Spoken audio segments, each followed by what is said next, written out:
Halo, selamat siang semuanya, sahabat Siloam yang tercinta. Kembali lagi di sesi Health Talk. Dan hari ini kita akan membahas mengenai sistem pencernaan pada hari Kamis, tanggal 2 April 2020.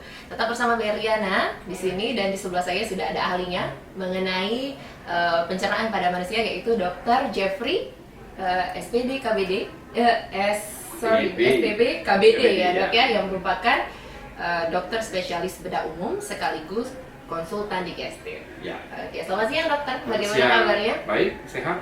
Sehat ya, dan tetap bekerja ya dok? Oh, tetap selalu. Dan buat kalian yang nggak ada kerjaan, tetap di rumah aja ya pemirsa, biar kita aja yang kerja di sini. Oke dokter. Setuju banget. Setuju ya dok? Sesuai dengan tema kita kali ini, yaitu gangguan pada pencernaan. Sebelumnya saya pengen tahu nih dok, apa sih, gimana sih sistem pencernaan yang normal pada manusia itu? Ya, bisa makan, bisa menelan, bisa buang air besar, itu udah normal. Kalau Oke. ada nyeri, ada mual, ada kembung, nggak bisa buang air besar, nggak bisa buang angin, nah itu nggak sehat. Tapi Oke. selama proses itu bisa berlangsung setiap hari, berarti sehat. Itu lebih ke mekanismenya ya dok ya, Iya. teknisnya ya. Kalau ciri-cirinya ada nggak sih dok? Ciri-ciri pencernaan yang Ciri-ciri sehat itu? pencernaan sehat ya seperti tadi, kalau selama dia bisa makan, nafsu makannya ada, lapar, ada rasa lapar, ada nafsu makan, kemudian mengunyahnya bisa dengan baik, bisa menelan dengan baik, kemudian diproses, kemudian setelahnya ya buang air besar. Itu saya kira normal. Ini sudah termasuk normal ya. Kalau ada gangguan misalnya mual, muntah, nyeri perut, sembelit, nggak bisa buang air besar, nah itu berarti mulai ada Gangguan. ada gangguan ya. Oke. Nah dokter, kan setiap orang kan beda-beda dok. Ada yang bilang emang harus rutin BAB itu setiap hari. Tapi ada juga orang yang mungkin 2-3 hari sekali baru bisa BAB dok. Ya. Apakah itu termasuk dalam tahap wajar atau ada gangguan? Jadi setiap manusia itu punya variasi masing-masing ya. Nah, ada ciri khasnya masing-masing. Selama dia masih di range normal, maka dia normal. Misalnya buang air besar itu range normalnya adalah 3 kali sehari. Jadi kalau dia masih 2 kali sehari itu normal, 1 kali sehari normal. 3 kali per hari sampai 3 hari sekali. Oke. Itu range normal. Jadi ada orang yang setiap makan buang air besar 3 kali, Itu. Oke. malah enak. Ada orang yang cuma 3 hari sekali, ada orang 2 hari sekali. Tapi kalau dia sudah lebih dari 3 hari sekali, maka itu kita sebut namanya konstipasi atau sembelit. Kalau dia lebih dari 3 kali per hari, maka namanya disebut rincret atau diare. Oke. Jadi kalau lebih ataupun kurang dari range itu berarti termasuk Ya, ada ada gangguan. sesuatu lah. Oke. Apa itu ya mesti cari tahu nanti. Nah, dokter, kalau misalkan udah wajar ya dok jadwal WAW-nya gitu. Apakah misalkan dengan mengkonsumsi makanan yang banyak juga itu bisa mempengaruhi metabolisme lebih cepat, jadi membuat proses BAB juga lebih cepat gitu dok? Ya, memang betul tergantung dengan apa yang kita konsumsi. Misalnya katakan apa ya, jambu biji, Oke. maupun jusnya, maupun jambu bijinya, produk-produknya lah, itu menghambat Pencernaan ya? pencernaan. Jadi dia memperlambat kontraksi atau peristaltik atau gerakan usus untuk mendorong kotoran keluar. Oke. Misalnya salak, gitu ya, itu bahan-bahan yang makanan yang bisa menghambat. Atau kalau yang mempercepat misalnya pete, pete, cabai, itu juga yang tadinya kurang lancar menjadi lebih banyak, lebih lancar. Memang ada kandungan apa dok di dalam? Ya, cabai itu mengiritasi mukosa dari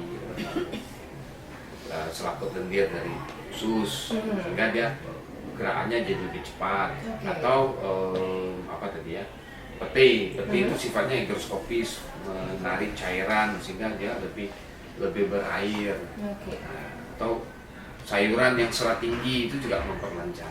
Oke. Tadi kan sudah bahas tentang yang normal-normal Ya. ya dok ya. Nah sekarang kita bahas tentang gangguannya nih dok. Dari sekian banyak misalnya pasien dokter yang konsultasi sama dokter nih, lebih kurang tuh kebanyakan tentang gangguan apa sih dok yang mereka alami? Ya, paling banyak yang kasus yang saya tangani selama ini adalah batu kantong empedu ya. Kemudian nomor 2 tumor-tumor usus ya. Kemudian nomor 3 ambeien atau hemoroid ya. Itu ya bermacam-macam lah, ada kondoran atau hernia. Kemudian Itu termasuk di pencernaan ya dok ya? ya, semua di sistem pencernaan. Itu yang saya tangani. Nah, biasanya penyebabnya apa dok? yang mana nih? Yang dokter sebutin satu. Batu empedu misalnya. Batu empedu, oke. Batu empedu itu penyebabnya karena makanan ya, kolesterol yang tinggi, sehingga kolesterol tadi mengendap di kantong empedu, membentuk kristal. Kemudian kristal tadi nanti diindapi oleh mineral-mineral sehingga terbentuk radu. Gejalanya bisa nyeri perut kanan atas yang menjalar ke belikat kanan setelah makan berminyak. Nah, itu untuk batu empedu ya. Kalau yang nomor 2 tadi apa? Tumor usus ya. Nah, tumor usus gejala itu oleh karena gen di sel-sel di tumor usus itu berubah. Berubahnya bisa karena genetik, bisa karena faktor lingkungan, karena makanan juga ya. Makanan kita kan sekarang mulai banyak pengawet ya, warna, yang penyedap lah, bahan kimia seperti itu. Nah, makanan-makanan seperti itu untuk orang-orang yang memang kecenderungan untuk punya tumor karena genetiknya, jadi dipicu lah menjadi tumor. Nah, penyebab gejalanya ya bisa gangguan buang air besar, bisa buang air besar berdarah. Nah, itu si sembelit tadi ya dok ya? Ya, bisa terhambat ya karena disumbat oleh tumor tadi. Kemudian apalagi tadi hemoroid. Ya, hemoroid lah karena biasanya zaman sekarang ini kan, kalau zaman dulu tuh hemoroid sebetulnya agak jarang ya, karena buang air besarnya sambil jongkok ya. Kalau jongkok kan susah ya, nggak bisa lama-lama ya. Kalau lama kan kram kakinya. Nah sekarang kan toiletnya semua pada toilet duduk kan. Duduk nyaman, dia bisa duduk di toilet berjam-jam, apalagi sampai main game, lihat medsos ya, bisa berjam-jam. Nah, karena berjam-jam cenderung untuk ngeden, akibatnya apa? Timbullah ambeien, ya macam-macam lah penyakit ya. Nah kalau untuk mencegahnya sendiri gimana dok? Ada tips khusus kah? Mencegah ambeien ini? Iya. Ya makanlah banyak serat, minum air putih yang banyak. Kemudian kalau buang air besar, kalau setelah di toilet, segera setelah kotorannya habis, jangan lagi duduk di sana, cebok, terus bangkit, terus ya bersihkanlah begitu. Jangan duduk pakai HP, pakai medsos, nanti tuang kopi pula. Nongkrong dong dok di situ. Iya, nongkrong di toilet. Itu kan cara mencegah. Nah kalau udah terjadi di dok suatu gangguan pada sistem pencernaan, pencegahannya itu gimana? Apakah ada pencegahan yang dapat kita lakukan sendiri di rumah atau langsung bawa ke dokter gitu? Ya. Solusinya? Kalau sudah kena penyakit, tentu harus konsultasi dulu lah ke dokter. Ya, apapun itu konsultasi. Kalau memang ringan, mungkin tidak perlu, bahkan tidak perlu pengobatan.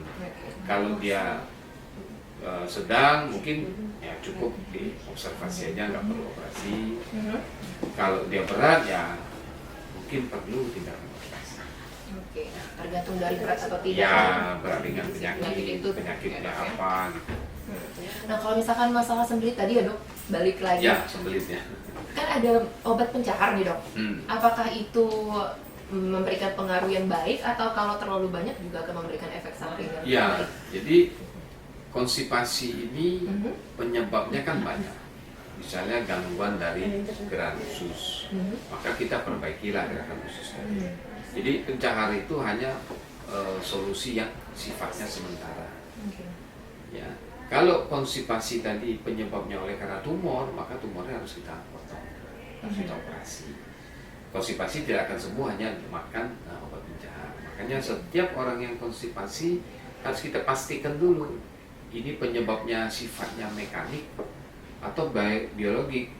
Nah, kalau misalnya kalau mekanik, ya mekaniknya harus kita hilangkan, mekanik tadi sumbatannya. Oke. Tapi kalau sifatnya karena fisiologik, misalnya karena gerakannya kurang, nah itu gerakannya kita harus perbaiki dengan obat-obatan. Makanan. Ya, harus dicari tahu lah sebabnya apa dulu nih. Jangan sembarang kita makan obat pencahar, ternyata penyebabnya adalah tumor. Maka tumornya kalau dibiarin makin lama makin tumbuh, maka pengobatan jadi makin sulit. Oke. Nah dokter, terus ada pertanyaan yang masuk dari Yulehu. Selamat siang dok. Kalau untuk penderita GERD, GERD, adakah pantangan buah-buahan yang bisa menyebabkan asam lambung naik? Oke, itu lihatnya di mana ya? Saya bisa baca sendiri kan? Di live Instagram. Live Instagram, oh Ya, ya, Siloam. berarti saya bisa buka nih ya. Boleh dong. Live Instagramnya Siloam ya. Oke, Betul. jadi GERD itu adalah gas apa namanya reflux ya, reflux oleh karena isi lambung itu keluar ya, gastroesophageal reflux disease ya, itu namanya GERD ya. Nah, jadi GERD ini buah-buahan yang tidak boleh dimakan kurang lebih gitu ya. Jadi sebaiknya mengurangi apa yang asam gitu ya. Mengurangi yang asam. Apa semua yang asam itu sebaiknya dikurangi. Kemudian GERD ini ya harus berobat lah. Kalau tidak dia kan asam itu kan akan naik terus tuh. Naik terus ke tenggorokan sampai bahkan ke mulut ya. Nggak enak banget ya. Saya juga ada GERD juga sesekali ya. Maka ya harus hindari makan asam, kemudian makan obat untuk menurunkan keasaman lambung ya. Kemudian makan obat yang mengatur motilitas dari kerongkongan dan lambung. Jadi makan obat lah. Kalau memang GERD itu makin parah dan penyebabnya oleh karena misalnya ada hernia atau ada apa namanya ya, secara mekanis lambung itu naik masuk ke dalam rongga dada, maka itu tidak bisa diselesaikan hanya dengan obat-obatan. Itu harus kita operasi. Operasinya dengan mengembalikan kedudukan lambung itu balik ke dalam perut kembali.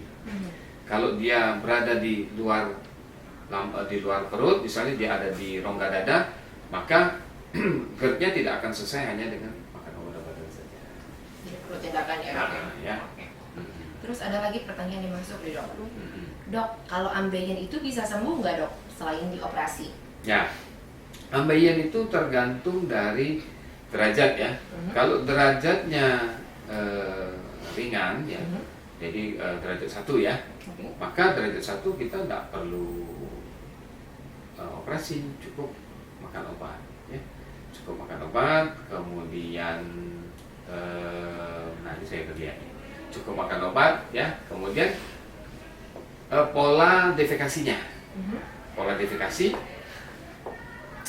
seperti tadi saya bilang, pola defekasi yang teratur, jangan ngeden terlalu kuat. Ya, supaya ngeden nggak terlalu kuat gimana? Banyak makan serat, banyak minum air. Kemudian jangan nongkrong di toilet terlalu lama. Jadi itu mengurangi memberatnya penyakit. Kemudian makan obat. Obatnya macam-macam. Bisa nanti konsultasi ke dokter, nanti kita resep. Nah itu pengobatan. Tapi kalau levelnya, jadi dia ada 4 grade nih. Grade 1, 2, 3, 4. 3 dan 4 lebih baik dioperasi. 3 dan 4 lebih baik dioperasi. Derajat 1, 2 bisa makan obat. 3 itu kalau benjolan dari hemoroid tadi keluar dan setelah buang air besar harus kita dorong dengan tangan kita. Harus didorong ya dok? Ya, harus didorong, dimasukkan kembali. Kalau dia grade 2 itu dia bisa masuk dengan spontan. Kalau grade 1 benjolannya kecil dan itu juga masuk dengan spontan juga. Nah, yang 3 ini harus operasi karena suatu saat dia tidak bisa lagi masuk. Menjadilah dia grade 4. Nah, grade 4 ini yang datang dengan bengkak, kesakitan. Nah itu yang jadi operasinya akhirnya jadi urgent ya. Yang tadinya bisa direncanakan dengan baik, tapi kalau dengan grade 4 ya nggak tahan lagi sakitnya, harus datang ke rumah sakit. Oke, jadi penanggulannya disesuaikan dengan grade juga ya dok? Iya. Oke, adakah pertanyaan lagi yang masuk? Kita cek dulu ya dokter. Ya. Nah mungkin dokter di tengah mewabahnya COVID-19 kayak gini, mungkin dokter ada pesan-pesan tersendiri Ya. buat pemirsa yang sedang menyaksikan?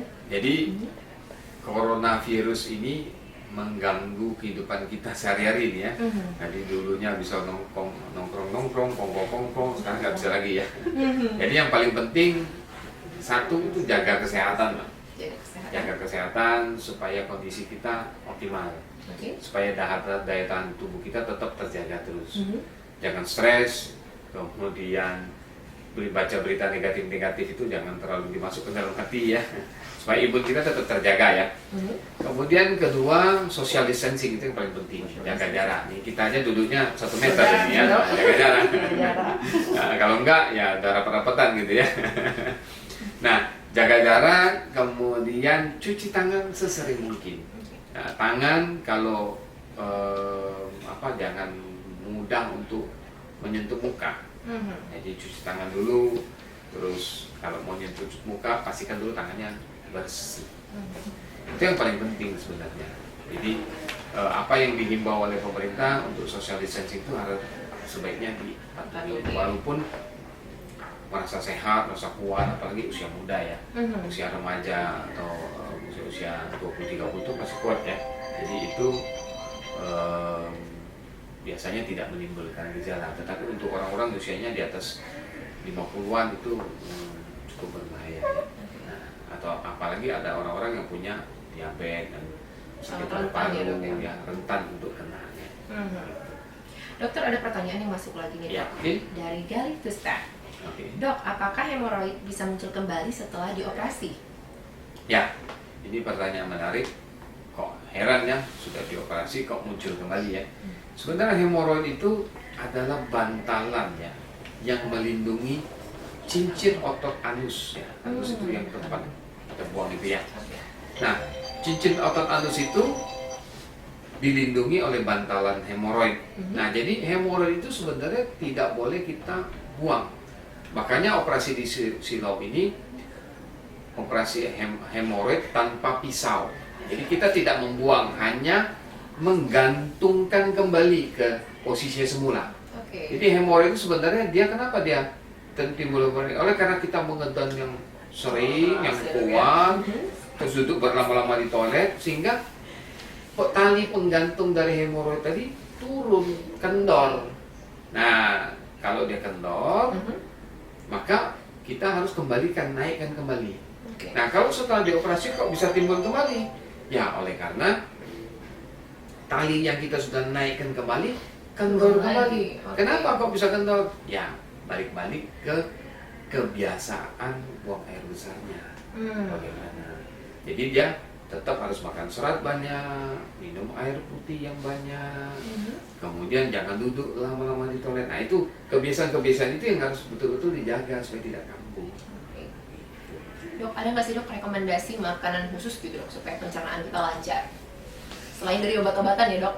Untuk hemoroid ya, atau untuk sembarang ya?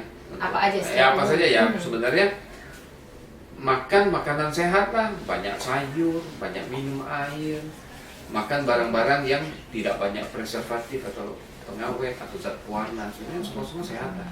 Buah-buahan yang segar tentunya ya, jangan buah-buahan yang sudah kurang bagus ya, udah layu. Daging juga makan daging yang segar, ikan juga makan ikan yang segar, itu sehat. Oke. Nah, dokter, ada lagi pertanyaan. Dok, kalau ambeien disertai dengan keluar darah itu gimana dok baiknya? Ambeien dengan berdarah. Kalau ambeien dengan berdarah, kita kadang-kadang sering kali kalau BAB berdarah, oh ini ambeien. BAB berdarah, oh ini ambeien.